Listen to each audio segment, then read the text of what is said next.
तो आपने pi coin के बारे में बहुत कुछ सुना होगा, है ना? शायद आप सोच रहे होंगे कि क्या अब इसे खरीदने, बेचने या वैसे ही रहने का समय आ गया है। तो चलिए देखते हैं कि पाई कॉइन के साथ बड़े बड़े एक्सचेंजों पर असल में क्या चल रहा है। सबसे पहले, जब भी लोग एक्सचेंजों में बहुत सारे कॉइन्स भेजना शुरू करते हैं तो इसका आमतौर पर एक ही मतलब होता है, लोग बेचने की तैयारी कर रहे हैं। और अभी पाई कॉइन के साथ ठीक यही हो रहा है। पिछले 24 घंटों में ही 6.5 मिलियन से ज्यादा पाई कॉइन्स को एक्सचेंज वॉलेट्स में ले जाया गया है। ये एक बहुत बड़ा बदलाव है। अगर आप नंबर्स देखें तो एक्सचेंजों के पास पीआई का पहाड़ जमा है। अब लगभग 360 मिलियन पाई कॉइन्स OKX, Gate.io, Bitget और MEXC जैसे एक्सचेंजों के पास है। इसमें सबसे आगे Gate.io है, जिसके पास 168 मिलियन पाई कॉइन्स हैं। बिटगेट भी ज्यादा पीछे नहीं है, उसके पास 122 मिलियन है।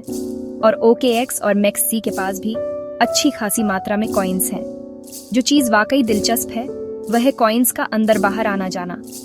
उदाहरण के लिए Gate.io में सबसे ज्यादा डिपॉजिट बढ़ा। सिर्फ कल ही 2.1 मिलियन से ज्यादा पाई कॉइन्स आए। बिटगेट उसके बाद था, जिसमें करीब 1.5 मिलियन पाई डिपॉजिट हुए। OKX का दिन थोड़ा अजीब था। 2.2 मिलियन पाई अंदर आए, लेकिन 4.1 मिलियन से ज्यादा पाई बाहर चले गए, तो उस दिन उन्हें लगभग 2 मिलियन पाई का नुकसान हुआ। ये सारा डेटा सीधे पाईस्कैन और कॉइन मार्केट कैप से है, तो आप चाहें तो दोबारा चेक कर सकते हैं। लेकिन यहाँ एक ट्विस्ट है। इस सब हलचल के बावजूद पाई कॉइन की कीमत ज्यादा हिली नहीं। आज ये सिर्फ 0.9% गिरी है और लगभग 53 सेंट्स पर ट्रेड कर रही है। हालांकि ट्रेडिंग वॉल्यूम में भारी गिरावट आई। पिछले 24 घंटों में 45% गिरकर सिर्फ $43 मिलियन रह गया।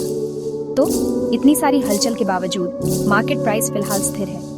आपके लिए इसका क्या मतलब है?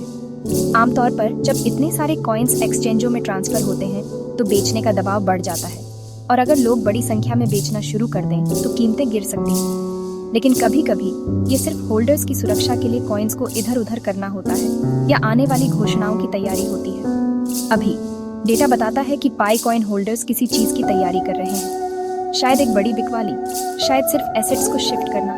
अगले कुछ दिन बहुत महत्वपूर्ण होंगे। अगर बिकवाली की बाढ़ आती है तो कीमतें गिर सकती हैं, लेकिन अगर ये सिर्फ रीशफलिंग है तो मार्केट शांत रह सकता है। अगर आप पाई कॉइन होल्डर हैं या सिर्फ उत्सुक हैं तो वॉलेट बैलेंस, ट्रेडिंग वॉल्यूम और चार्ट्स में किसी भी अचानक बदलाव पर नजर रखें। क्रिप्टो तेजी से बदलता है, इसलिए अलर्ट रहें। और अगर आप खुद इन चार्ट्स और वॉलेट एड्रेस को देखना चाहते हैं तो आप लेटेस्ट अपडेट्स के लिए कॉइन मार्केट कैप या पाईस्कैन चेक कर सकते हैं। जानकारी रखें, सुरक्षित रहें।